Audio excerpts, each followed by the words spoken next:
विश्व को अमेरिका राष्ट्रपति डोनाल्ड ट्रंप को बड़ झटका। बेआईन इमिग्रेशन रोकने को बड़ निष्पत्ति। 41 राष्ट्र उपरे लगाइले ट्राभेल ब्यान। तालिकार रही पाकिस्तान, अफगानिस्तान, भूटान, बेलारूस आदि राष्ट्र। यही सबु राष्ट्र पई 3 प्रकार भिसा कटकणा लागू होईछि। 11 राष्ट्र अर्थात Afghanistan, Cuba, Iran, Libya, north Korea, Somalia, Sudan, Syria, Venezuela और येमेन को रेड लिस्ट रे शामिल करा जाईछि। एही देशर नागरिकଙ୍କ उपरे संपूर्ण भिसा बातिल करा जाईछि।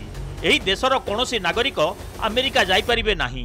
ऑरेंज लिस्ट रे अछंती पाकिस्तान, रूसिया, बेलारूस, म्यांमार समेत 10 राष्ट्र। एही राष्ट्र गुड़िकर लोकंक जीवा उपरे कटकणा रहिबो, मात्र संपूर्ण बंद करा जाई परिबो नाही। येलो लिस्ट रे रहिचंती कंगो, Angola, Cambodia, Zimbabwe, Cameroon, Liberia समेत 22 राष्ट्र।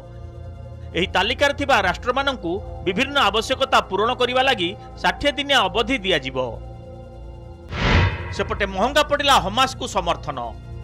अमेरिका कोलंबिया यूनिवर्सिटी रे अर्बन प्लानिंग रे डॉक्टरेट करुवा भारतीय छात्री रंजनी श्रीनिवासन होइचंती सेल्फ डेपोर्ट, अर्थात से निजे स्वेच्छाकृत भावे अमेरिका रु नैछंती विदाय। गत वर्ष यूनिवर्सिटी रे पालेस्टाइन समर्थन रहितिबा विक्षोभ रे शामिल होइतिले अंजनी। आतंकी संगठन को समर्थन परे तांको F1 भिसा रद्द होइतिला। अमेरिकार स्वीकृति प्राप्त प्रतिष्ठान रे पढ़िबा लागि विदेशी छात्र छात्री को सीमित समय लगी प्रदान करा जाय थाए F1 भिसा।